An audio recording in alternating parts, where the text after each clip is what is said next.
यदि जिंदा होते तो शायद सूली पर लटक गए होते।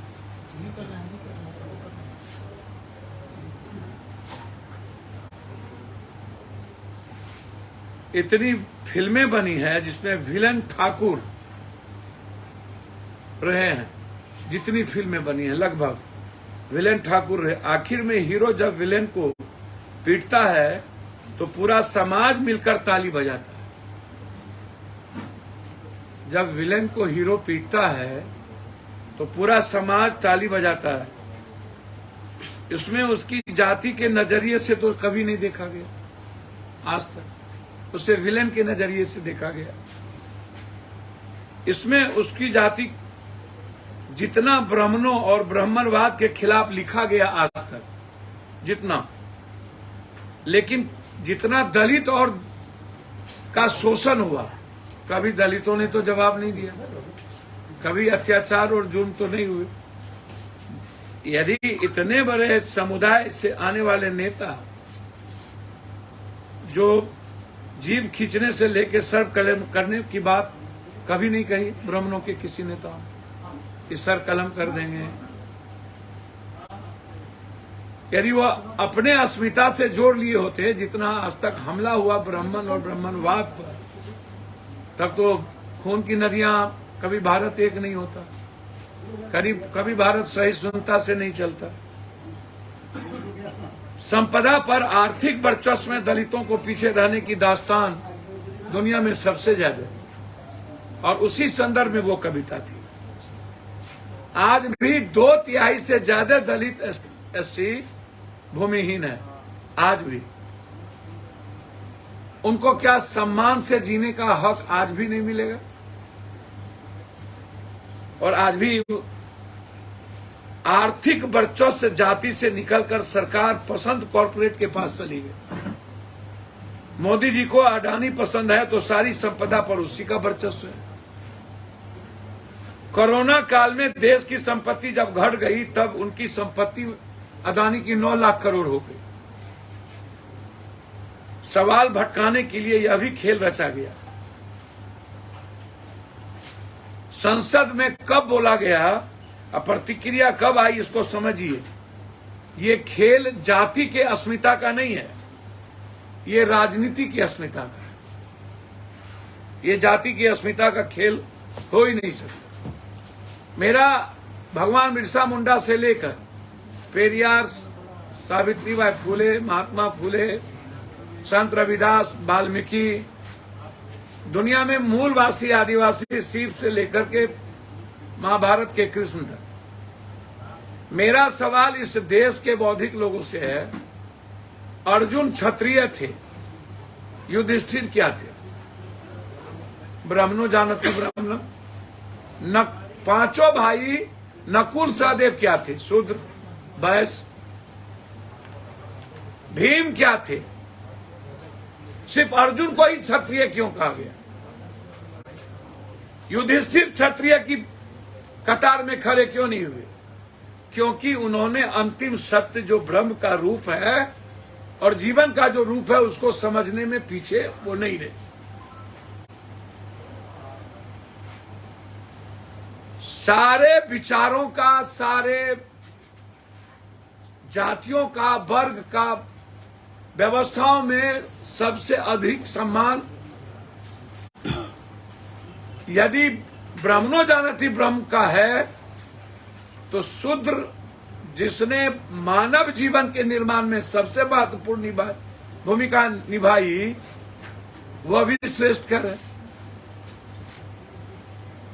कृष्ण की बहन की शादी हुई अर्जुन से, यदि हम उसे क्षत्रिय के राजपूत समाज कहते हैं और कृष्ण को जादव कहते हैं, तब भी जाति नहीं है।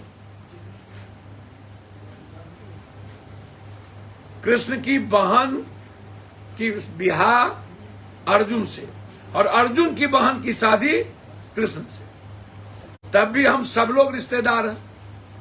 शिव ने तीनों मूलवासी आदिवासी जो कबीला था, तीनों की कन्या से विवाह रचा के वसुदेव कुटुंबकम की बात की, तब भी हम जाति नहीं है, तब भी हम लोग सब एक हैं। हर वर्ग का और हर वर्ण का, हर विचारों का सम्मान इस दुनिया में हुआ है। चाहे वो ब्राह्मण हो जाति के आधार पर, चाहे वो क्षत्रिय हो, चाहे वो वैश्य हो।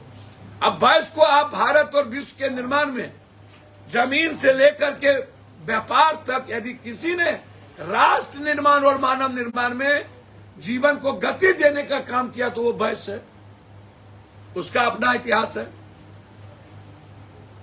आप किसको गाली दे रहे हैं? सुदामा ने जहर पी लिया न हो, कृष्ण को गरीब नहीं न बनने दिया, और राजा से रंग सुदामा हुए ना, किसको गाली देंगे आप? आप हमको बताइए। रामायण में राम हमारे आराध्य हैं और सबसे बड़े उत्कृष्ट कैरेक्टर है, तो वाल्मीकि जी को कैसे भूल जाइएगा? और तुलसी की उस रचना को कैसे भूल जाइएगा जिसको तुलसी ने उस रामायण को घर घर पहुंचाने की सरल भाषा में की? तो तुलसी की भूमिका, वाल्मीकि की भूमिका और राम का विचार और संघर्ष हमारे जीवन की आत्मसाध शक्ति है। केवट को रामायण से अलग कर सकते हैं, उसकी भूमिका क्या है? कोई ऐसा वर्ग, कोई ऐसा समाज जिसका इतिहास न हो, आप हमको बता दीजिए। बात करूं सतगु बड़े ऋषि मुनि हुए, जो त्याग सबसे बड़े ऋषि दधीचि पर अत्याचारी राक्षसों का वध कौन था? त्रेता युग में यदि मैं बात करूं, परशुराम अपने प्राणों की चिंता करके समाज के कल्याण की बात यदि उसने की, तो फिर आप यदि यह कहिएगा तो वहां यदि सबसे बड़ा शोषण का कारण कोई दो आदमी था तो उसको जाति से जोड़ दीजिएगा। तो परशुराम जी को यदि ब्राह्मण और भूमिहार समाज के लोग मानते हैं, तब तो स्वर्ण की कथा और पटकथा लिखी ही नहीं जाएगी। कब आया ये स्वर्ण? परशुराम भगवान ने जिस अत्याचार के खिलाफ लड़ा, भले आज उसको जाति का भगवान मान दिया, आप उसको क्या कहिएगा कि क्षत्रिय राजपूत का विरोध किए थे वो, कि उस व्यवस्था का विरोध था। हर तरह को जो जिस तरीके से आप यदि योद्धा की होगी तो भगवान पर द्रोणाचार्य, कृपाचार्य, अस्मस्थामा की बात आप कहां छोड़ दीजिएगा। राजा दाहिर जो सिंध के राजा थे 712 ईस्वी में, अरबी खलीफा के उद्देश्य से जो निरंतर कभी हार नहीं माने, उसको क्या कहिएगा। समुद्रगुप्त ब्राह्मण कुल से ही थे, जो नेपोलियन कहा जाता था इंडिया का, उसको क्या कहिएगा? आप हमको बता दीजिए।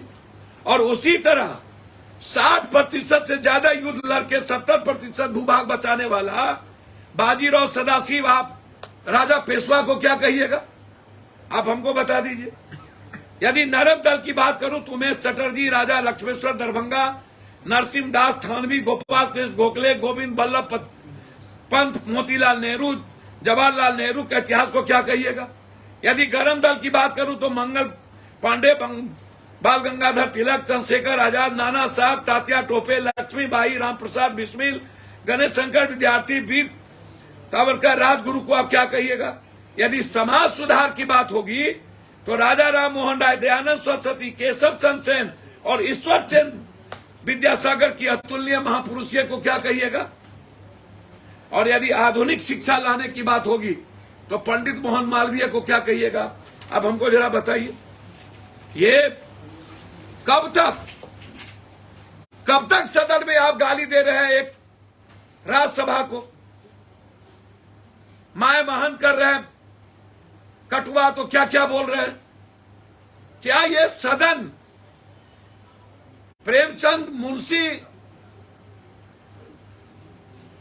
और वाल्मीकि जी के उस कविता और उस लेखनी को यदि सामाजिक संदर्भ में आज के आरक्षण महिला बिल के बाद यदि उस संदर्भ का एक प्रोफेसर उसी बात को न उद्धृत करेगा,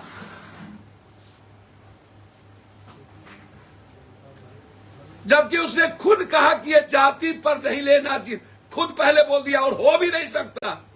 आधुनिक भारत की कल्पना करने में किसी जाति और धर्म को, मजहब को आप कमजोर नहीं देख सकते हैं। और ये सही है कि आज भी दलित, आज भी जो गरीब है, वंचित है, निषाद है, मल्लाह है, केवट है, नुनिया है, शर्मा है, झोला है, शाह है, चंद्रवंशी है, कमार है, कुम्हार है, आज भी राजनीतिक, सामाजिक, आर्थिक रूप से उसके पेट खाली है, उसका स्कूल खाली है, उसकी आर्थिक स्थिति बुरी है।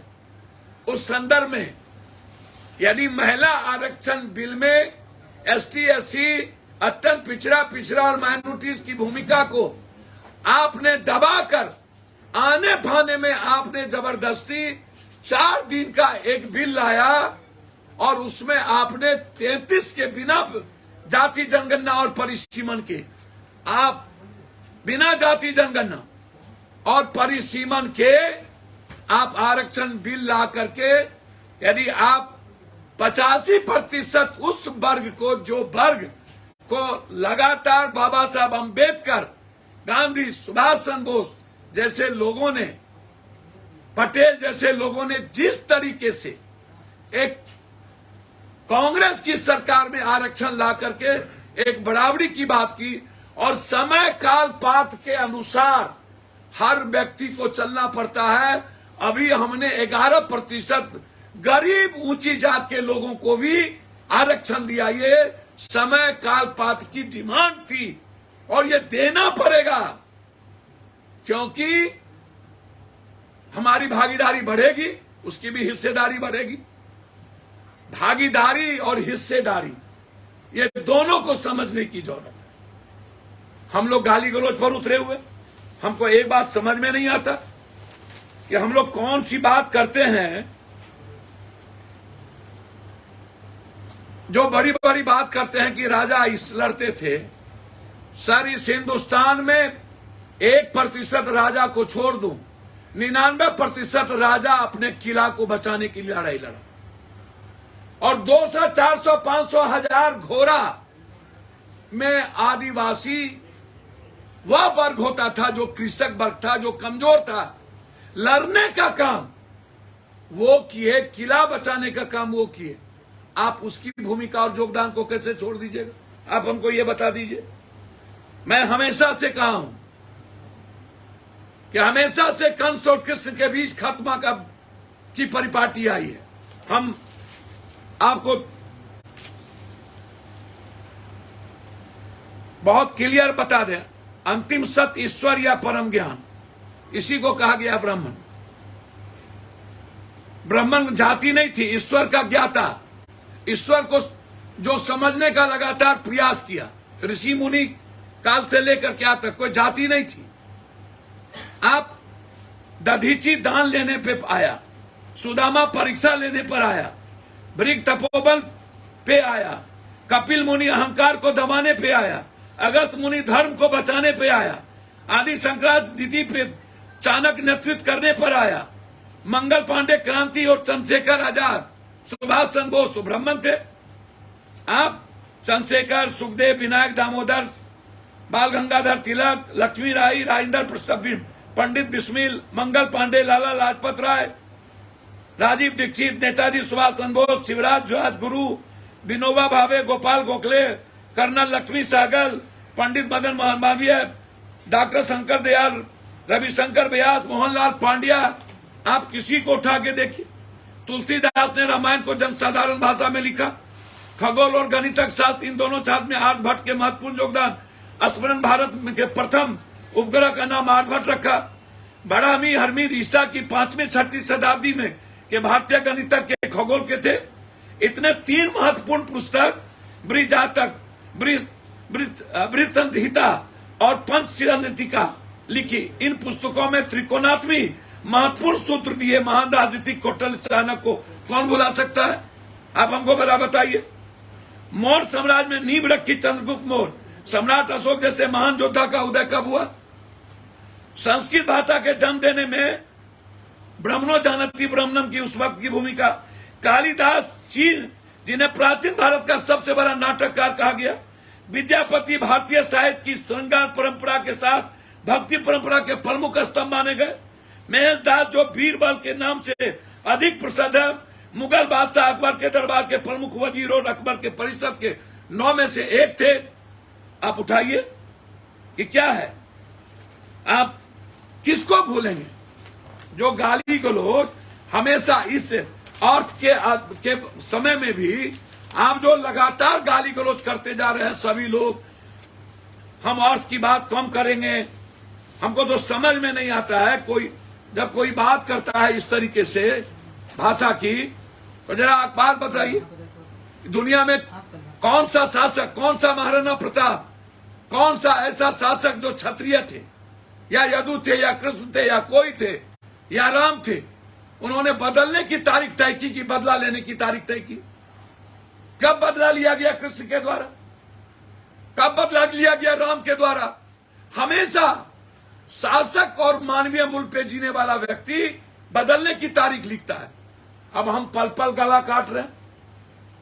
एक तो कौन अचकोल बचकोल है, वो कहता है कि 2 मिनट में गला काट देंगे, कोई कहता है गले काट देंगे, कोई कहता है खून की नदियां बहा देंगे, कोई कहता है कुछ, कोई कहता है कुछ। अरे भाई, हमेशा से आप को समझने की बात करिएगा ना। आप कोई आदमी अभी नहीं समझेगा तो हम एक बात बहुत क्लियर बता देना चाहते हैं। मैं एक अंतिम में आपको 2 चीज, उसके बाद आप पूछ लीजिएगा। इतिहास जो लंबा लंबा बोलता रहता है, ब्राह्मणों का कार्य अध्ययन, वेदों की शिक्षा, यह करना करवाना तथा उनका काम दान देना। क्षत्रियों का कर्म युद्ध करना, लोगों को सुरक्षा प्रदान करना, न्याय करना, वेद पढ़ना, यज्ञ करवाना और दान दक्षिणा देना। क्षत्रियों का मतलब क्या?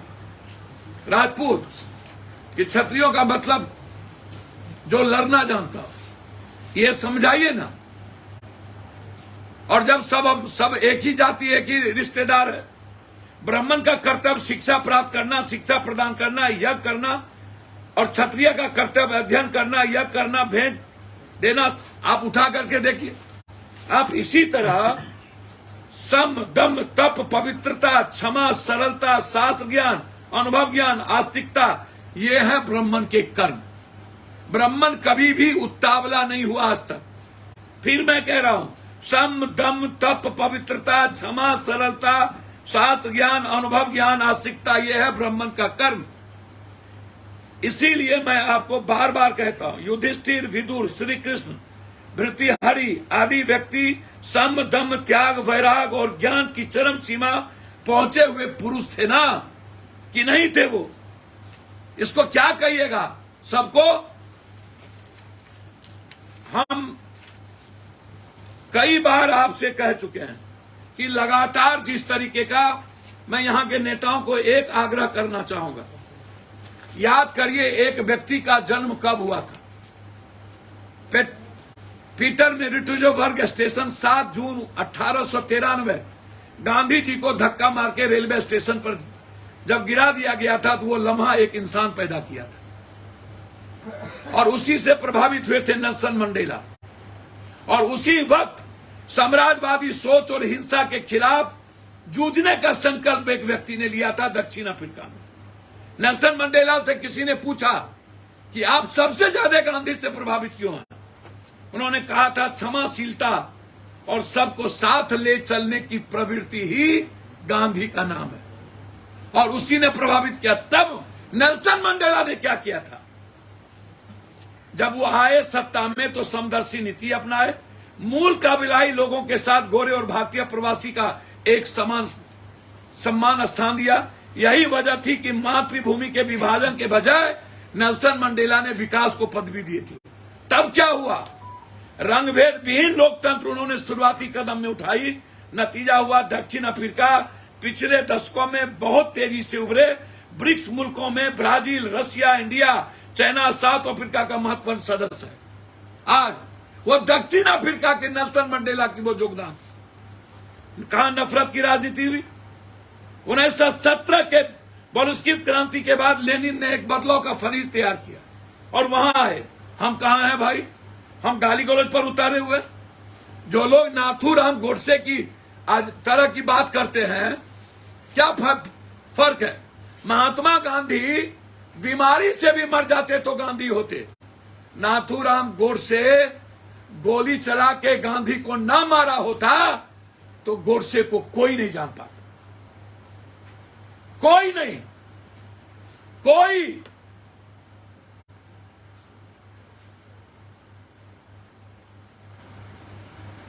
इसीलिए समूह, समाज, विचारधारा से ऊपर कुछ नहीं। आप लड़िए, आज भी हमें लड़ना होगा समाज के 85% लोगों के लिए, लेकिन जौड़ी नहीं है कि किसी जाति धर्म को गाली देकर, कभी गीता को गाली, कभी रामायण को गाली, कभी कुरान को गाली।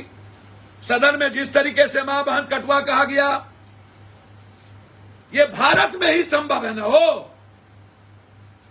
कब जन्म लेगा नेल्सन मंडेला? भारत के एक गांधी ने नेल्सन मंडेला को जन्म देकर दक्षिण अफ्रीका को दुनिया का नंबर 1 बनाने का प्रयास किया। फिर वही भाषा। आप हमको एक बात और याद रखिएगा, गोडसे के भाई गोपाल ने क्या कहा था, इसको आप ख्याल रखिएगा। गोडसे और गांधी पृथक विचारों के दो प्रतिनिधित्व थे। गोडसे और गांधी के बीच फर्क क्या था, इसको आप समझिए, कायम रहेगा। ये जो विचारधारा है ना, ये सबसे महत्वपूर्ण है। और अभी नेताओं की जो विचारधारा है वह मानवता का नहीं है, लोकतंत्र का नहीं है, संविधान का नहीं है, वह हिंदुस्तान के 140 करोड़ लोगों की आर्थिक आजादी का नहीं है, वह 1 नेशन 1 हेल्थ 1 एजुकेशन का नहीं है। सिर्फ राजनीतिक व्यवस्था को सुधारने के लिए कोई जाति व्यवस्था इसमें नहीं आती है। इससे और क्षत्रियता का जो युद्ध था, पराक्रम था, उसको कुछ गलत लोगों ने इतिहास को और गलत तरीके से समाज में नए जनरेशन में गाली गलौज करके अपमानित किया है। ये गलत है। हमें गर्व है हर विचारधारा के साथ, हर वर्ग, वर्ण और जाति के किए हुए इतिहास पर हम उसका सम्मान करते हैं। लेकिन जिस तरीके से आज बीजेपी या अन्य लोग लगातार इसको काट दो, उसको कर दो, ऐसे लोगों को राजनीति से रोकना चाहिए। इसके पीछे बड़ी शक्ति है जिसमें बीजेपी की भूमिका है। जब जब बीजेपी हारती है तब तब हमेशा हर 1-2 महीने के बाद ऐसी विचारधारा लाता है, जो सदन में इसके पहले एक राज्यसभा सांसद के साथ किया गया। आज तक हम आपको बोलते हैं, इतनी बड़ी घटना के बाद कोई गाली गलौज क्यों नहीं किया? राज्यसभा में उसको मां बहन की गई, राज्यसभा में उसको कटवा कहा गया, कोई मुसलमान क्यों नहीं गाली गलौज किया?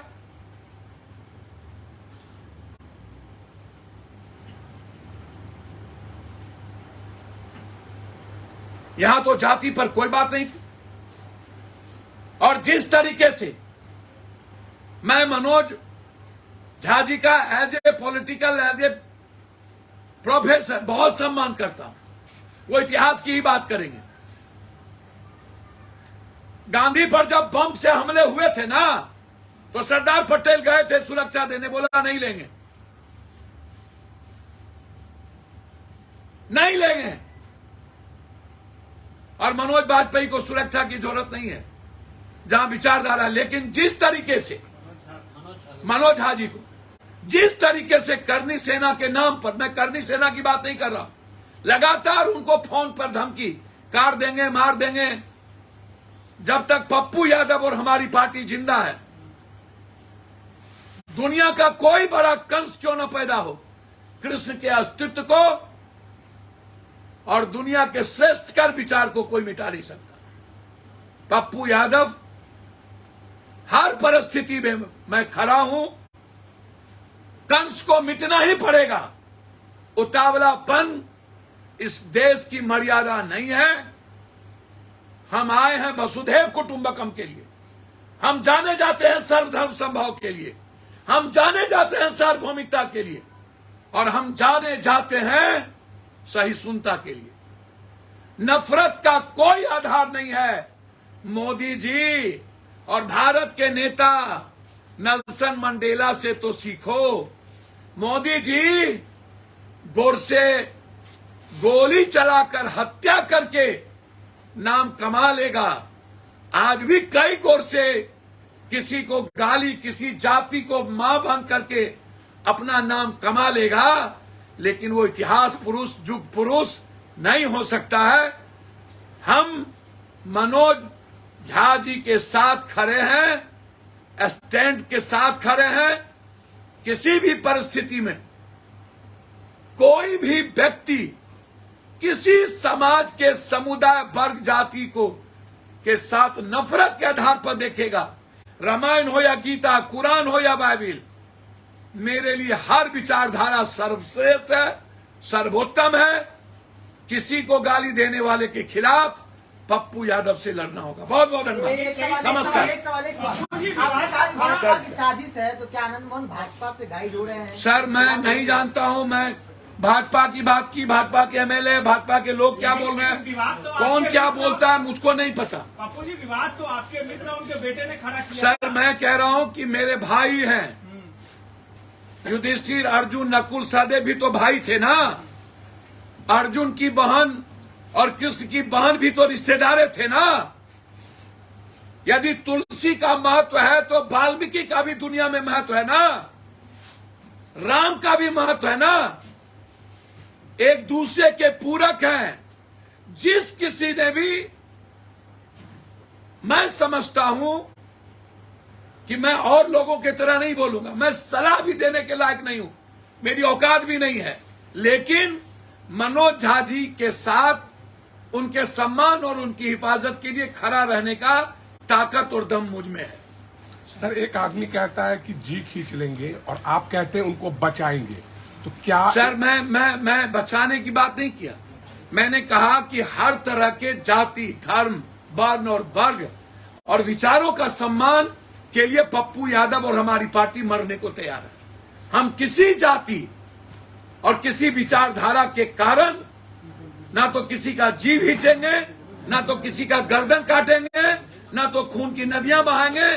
खून की नदियां सिर्फ गरीब के लिए बहेगी। गरीबी मिटाने और गरीब जैसे सब को खत्म करने के लिए खून की नदियां बहेगी, अपनी राजनीति के दुकान के लिए और खुद के महत्वाकांक्षा के लिए नहीं।